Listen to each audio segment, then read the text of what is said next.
Sai Ram. Shri Sai Satcharitra, Chapter 27. Favor shown by giving Bhagavat and Vishnu Sahasranam. Dikshit's Vithal Vision. Gita Rahasya. Kapardes. This chapter describes how Sai Baba favored his devotees by granting them religious books after he had touched and consecrated them for Parayan, that is, reading regularly, and certain other matters. Preliminary.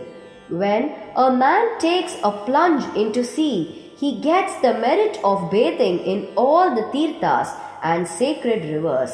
Similarly, when a man takes refuge at the feet of the Sadguru, he gets the merit of bowing to the Trinity, that is, Brahma, Vishnu and Mahesh, and also Parabrahma. Victory be unto Shri Sai, the wish-fulfilling tree and the ocean of knowledge who gives us self-realization. O Sai, create in us reverence for your stories. Let the readers and audience devour them with the same relish with which the chatak bird drinks the water from the clouds and becomes happy. While listening to your stories, let them and their families get all the true and pious emotions. That is, let their bodies perspire, let their eyes be full of tears, let their breath be steady, let their minds be composed, let their hair stand on end, let them cry, sob and quiver, let their hostilities vanish.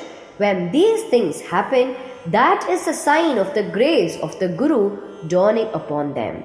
When these emotions grow in you, the Guru is most pleased and will certainly lead you on the path of self-realization. The best way, therefore, to get free from the shackles of Maya is our complete and wholehearted surrender to Baba. The Vedas cannot take you across the ocean of Maya. It is only the Sadguru who can do so and make you see the God in all creatures. Granting consecrated book. The various methods of imparting instructions followed by Baba have already been noticed in the previous chapters. In this, we shall deal with one aspect of it. It was the habit of some devotees to take to Baba some religious books of which they wanted to make a special study and to receive the same back from him after they were touched and consecrated by him. While reading such books daily, they felt that Baba was with them. Once, Kaka Mahajani came to Shirdi with a copy of Eknathi Bhagwat. Shyama took this book to read in the masjid. There, Baba took it from him, touched it, and turning some pages here and there, gave it back to Shyama and asked him to keep it with him. When Shyama said that it belonged to Kaka and had to be returned to him, "No," replied Baba. "As I have given it to you, you better keep it. It will be of use to you." In this way, many books were entrusted to Shyama. Kaka Mahajani, after a few days, came again with another copy of the same Bhagwat and gave it in Baba's hand. Then Baba gave it back as prasad and asked him to preserve it well and assured him that it would stand him in good stead. Kaka accepted it with reverence. Shyama and Vishnu Sahasranam. Shyama was a very intimate devotee of Baba, and Baba wanted to favor him in a particular way by giving him a copy of Vishnu Sahasranam as prasad. This was done in the following way.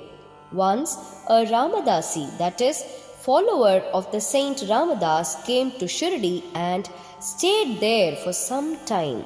The routine he followed daily was as follows.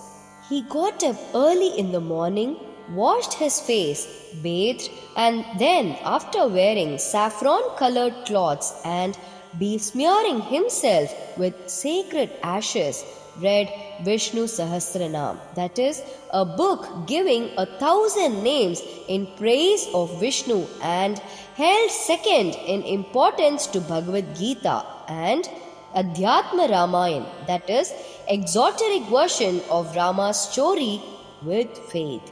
He read these books very often. After some days, Baba thought of favoring and initiating Shyama with Vishnu Sahasranam. He therefore called the Ramadasi to him and said to him that he was suffering from intense stomach pain, and unless he took Sena pots, that is Sonamukhi, a mild purgative drug, the pain would not stop. So he should please go to the bazaar, that is market, and bring the drug. The Ramadasi closed his book and went to the bazaar. Then Baba came from his seat to Ramadasi's place of reading and took out the copy of Vishnu Sahasranam, and after coming back to his seat said to Shyama, "Shyama, this book is very valuable and efficacious, so I present it to you. You read it.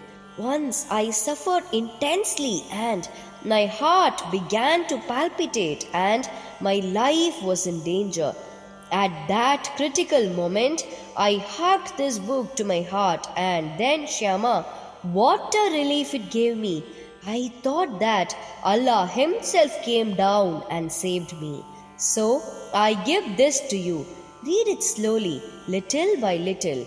Read daily one name at least, and it will do you good."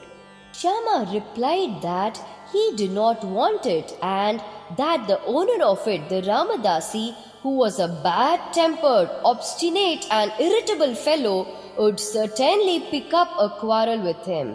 Besides being a rustic himself, he could not read distinctly the Sanskrit, that is, Devanagari script text of the book. Shyama thought that Baba wanted to set him up against the Ramadasi by this act of his, but he had no idea what Baba felt for him. Baba must have thought to tie this necklace of Vishnu Sahasranam round the neck of Shyama, as he was an intimate devotee, though a rustic, and thus save him from the miseries of worldly existence. The efficacy of God's name is well known. It saves us from all sins and bad tendencies, frees us from the cycle of births and deaths. There is no easier sadhana than this. It is the best purifier of our mind. It requires no paraphernalia and no restrictions. It is so easy and so effective. This sadhana Baba wanted Shyama to practice, though he did not crave for it. So Baba forced this on him. It is also reported that long ago Eknath Maharaj similarly forced this Vishnu Sahasranam on a poor Brahmin neighbor and thus saved him.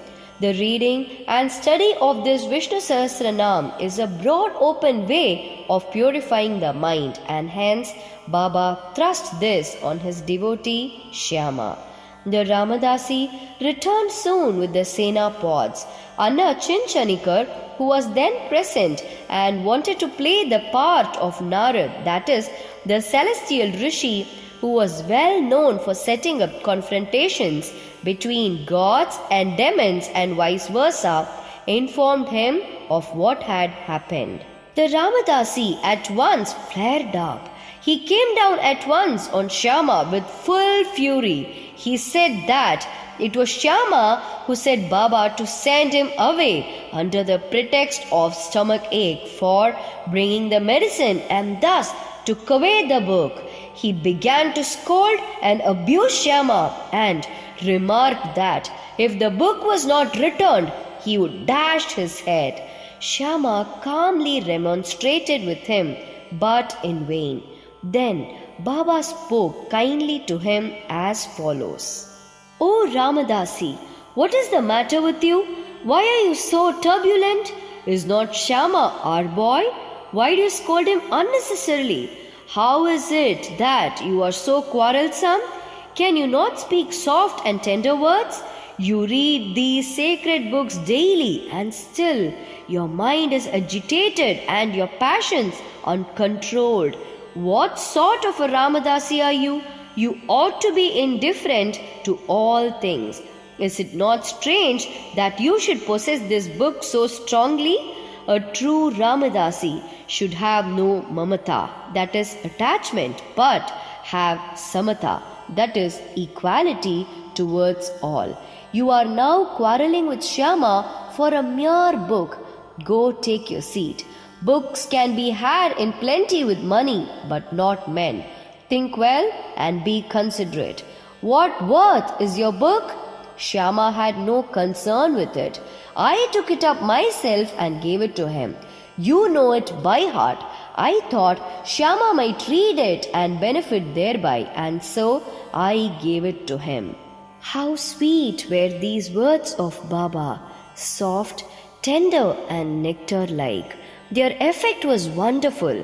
The Ramadasi calmed down and said to Shyama that he would take Pancharatni Gita in return.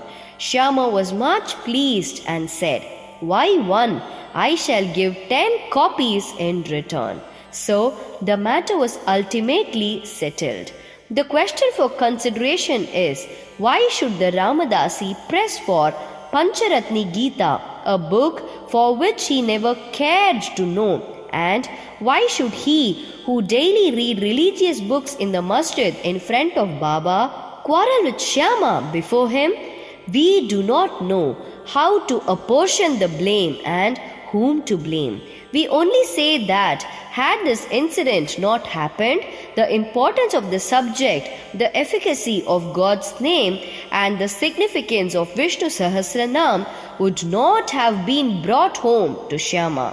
So, we see that Baba's method of teaching and initiating was unique. In this case, Shyama did gradually study the book and mastered its contents to such an extent that he was able to explain it to Professor G. Narke, MA of the College of Engineering, Pune, the son-in-law of Shriman Bhutti and a devotee of Baba. Vitthal Vision. One day, while Kaka Saheb Dikshit was in meditation after his morning bathe in his vada at Shirdi, he saw a vision of Vitthal. When he went to see Baba afterwards, Baba asked him, "Did Vitthal Patil come? Did you not see him? He is very elusive. Hold him fast, otherwise he will give you the slip and run away." Then, at noon, a certain hawker came there with 20 or 25 pictures of Vitthal of Pandharpur for sale. Mr. Dikshit was surprised to see that the form of Vitthal he saw in his meditation exactly tallied with that in the picture, and he was also reminded of Baba's words. He therefore bought one picture most willingly and kept in his shrine for worship. Gita Rahasya. Baba always loved those who studied Brahma Vidya, that is, metaphysics, and encouraged them. To give an instance, once Bapu Saheb Jog received a post parcel. It contained a copy of Gita Rahasya by Lokmanya Tilak. Taking it under his armpit, he came to the masjid and prostrated before Baba when the parcel fell at Baba's feet. Baba inquired what it was. It was opened then and there, and the book was placed in Baba's hand. He turned some pages here and there for a few minutes and took out a rupee from his pocket, placed it on the book, and handed the same with the rupee to Jog and said to him, "Read this completely and you will be benefited." Mr. and Mrs. Kaparde. Let us close this chapter with a description of the Kapardes.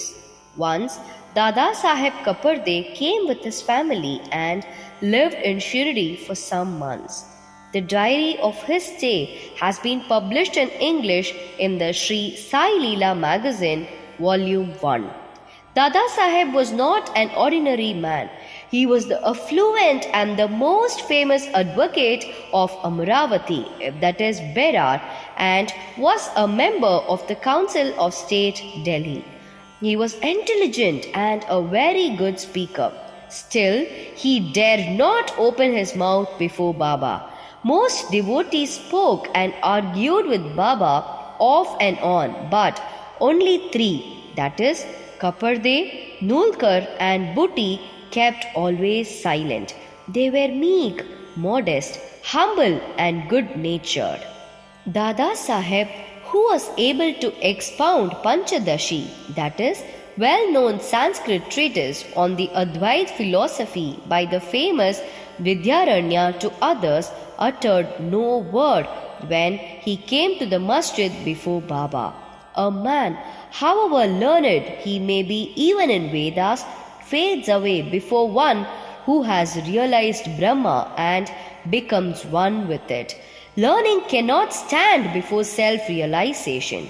Dada Saheb stayed for 4 months, but Mrs. Kaparde stayed for 7. Both were highly pleased with their Shirdi stay.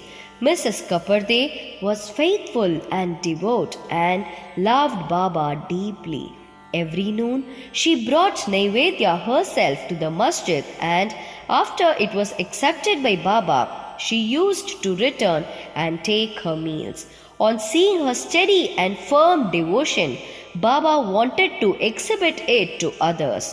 One noon, she brought a dish containing sanza, that is wheat pudding, puris, rice, soup and kheer, that is sweet rice, and other sundry articles to the masjid.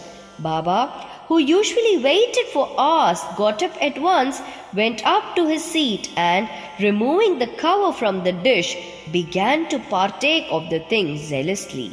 Shyama then asked him, "Why this partiality? At times you throw away dishes of others and do not care to look at them, but this appeals to you earnestly. Why is the dish brought by this lady so sweet?" This intrigues us. Baba then explained, "This food is really extraordinary. In former birth, this lady was a merchant's fat cow yielding much milk. Then she disappeared and took birth in a gardener's family, then in a Kshatriya family and married a merchant. Then she was born in a Brahmin family. I saw her after a very long time. Let me take some sweet morsels of love from her dish." After saying this, Baba did full justice to her dish, washed his mouth and hands, belched out as he was fully satisfied, and resumed his seat. Then she bowed down and began to shampoo Baba's legs, and he began to talk with her and knit her arms, which were shampooing his legs. On seeing this reciprocal service, Shyama began to joke and said, "It is going on well. It is a wonderful sight to see God and his bhakta serving each other." After being pleased with her sincere service, Baba asked her in low and fascinating tone to chant "Raja Ram, Raja Ram," then and always, and said, "If you do this, your life's object will be achieved, your mind will attain peace, and you will be immensely benefited." To persons unfamiliar with spiritual matters, this might appear as a polite gesture, but really it was not so.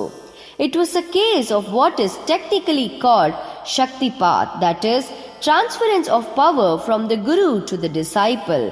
How effective were Baba's words! In an instant they pierced her heart and remained there. This case illustrates the nature of the relations that should subsist between the Guru and the disciple. Both should love and serve each other as one. There is no distinction nor any difference between them. Both are one, and one cannot live without the other. The disciple placing his head at the Guru's feet is a gross or outward vision. Really and internally, they are both one and the same. Those who see any difference between them are yet unripe and not perfect. Bow to Shri Sai. Peace be to all. Om Sai Ram.